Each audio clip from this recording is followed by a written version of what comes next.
squeaky bum sign at Goodison Park, it really is. Everton with another very poor result. Giancarlo, how difficult is it to see your former team Everton losing so many games?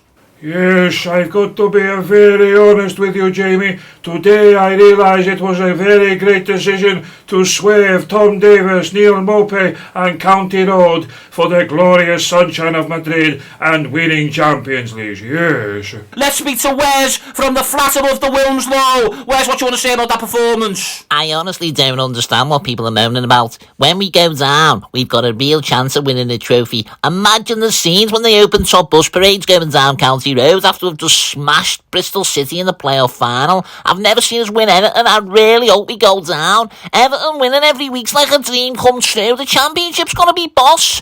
Lad, we've got the players. Did you see Maupay's turn? Well, if you didn't, just throw the match on now because he's still doing it and he's halfway through it. And when he finishes in 6.5 hours, lad, you won't see a better turn. Proper prime Anders Limpar, lad. I've got absolutely no response to what you've just said. What on earth was that? Let's move on and speak to Barry from Bromborough. What do you want to say about Everton, Barry? Jamie, Everton has ruined my life, you know. My missus won't even have a bit of hanky-spanky because she's seen Everton get smashed so many times it's put her off. She wants a divorce. She hates me. She said she wants to be with a Liverpool fan. I can't blame her.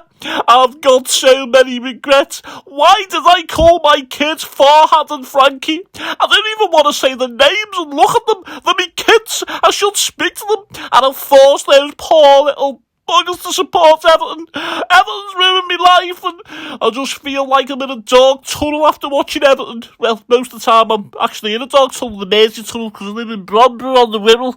But, Jamie, why can't we go and get that little Portuguese fella with the greasy hair manager in Fulham? That's the type of manager we need. Why can't we entice people like him?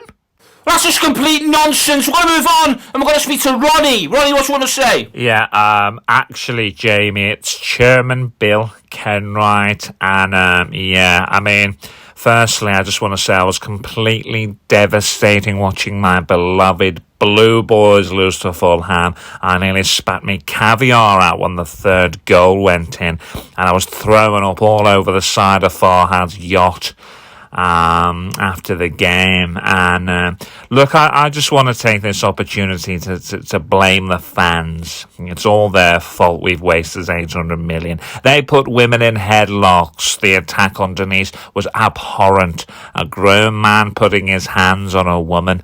And if I hadn't have used Denise as a shield from the attack, I could have got her too. Big Donk went too far that day, all because I gave the job to my friend from London, Frankie. Instead, anyway, they yobs the lot of them, and I can't wait to prove those Blue Boys wrong next season when Chris Wilder gets us a scrappy 2-2 draw in our first game at the Bill Kenwright Stadium. Bramley Moor. But as a theatre director, I can't wait to make my grand entrance at the matinee against Bournemouth. All I ever wanted was another one of those Crystal Palace nights. I love the drama of it all, as you can probably tell. Nothing but a tool. Then moving on, we're going to speak to a very, very angry Evertonian, Sally from Wigan. What do you want to say, Sally? Right, I've got a few things that I want to say, Duck. Right, I'm going to start off. Dominic Calvert-Lewin. Oh my God, he's a disgrace. He's not injured. I've just been in Primark in Wigan Town Centre and he was trying the same skirt as me on the changing rooms. We were having a scrap because we both wanted the same size. He's a proper diva, right? But look, right, I've got to be honest. I think Denise Barrett-Baxendale was put in a headlock. I don't know what it is with Everton and older ladies, but I've been in the same situation a few times.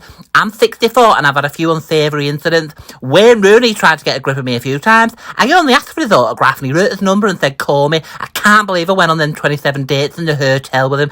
I regret that, I really do. But look, I'll say it now, I was on the verge of throwing my half-season ticket in the bin, right? But I love Sean Dyche. That's why I've dyed my beard ginger, and it'll be great when we're in the Championship. Wigan away, 35 minutes away, Duck. Look, there's definitely a place for women in football, just not on my show. Get back in the kitchen. Sport Talk with Jamie Carragher, the man with the face for radio.